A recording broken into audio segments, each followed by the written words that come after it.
Chers 20 joueuses, chers 20 joueurs, ici Ron, regardez-moi dans les yeux pour cette dégustation de Millions of Dollars.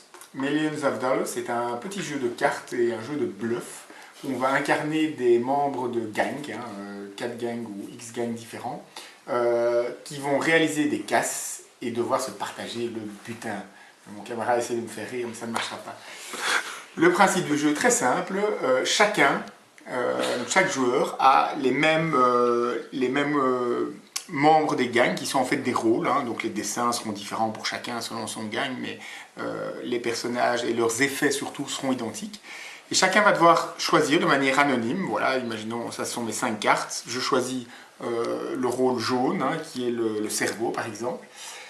Je le prends ici devant moi face cachée, je prends, et chacun a également les mêmes 5 cartes de couleur anonymes qui là sont totalement identiques, je la mets également à côté et je mise l'argent nécessaire tel que demandé ici sur le casse. Donc ça c'était un casse à 10 millions de dollars, le Royal Casino, et je dois miser 2 millions de dollars. Donc je prends mes 2 millions de dollars et je les mets simplement sur ma carte ici. Ensuite on prend toutes les cartes anonymes noires qui correspondent donc au rôle joué. On les mélange, imaginons chacun est pris ici un rôle différent de manière anonyme, hops.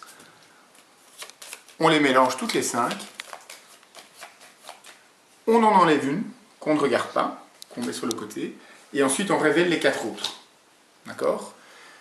À ce moment-là, les joueurs vont devoir négocier entre eux,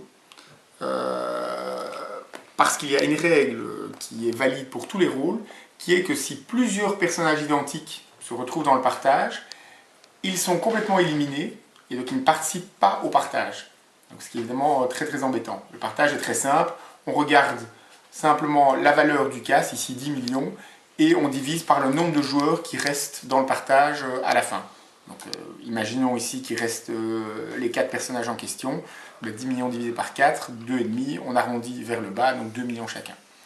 Donc les joueurs doivent négocier entre eux pour éviter voilà, que par exemple il y ait deux brutes, le personnage rouge ici, 2 brutes restent dans le partage, et donc on va essayer évidemment de bluffer, d'influencer les autres en disant « Ah, t'es quelle couleur toi? Moi je suis une brute. Ah tiens, moi aussi. Oh, moi aussi, tiens, c'est marrant, il n'y en a qu'une. » Sachant bien sûr qu'on a sur le côté une carte qui a été retirée, qu'on ne connaît pas, et ce qui met on va dire, la pointe d'incertitude et qui permet la discussion et le bluff.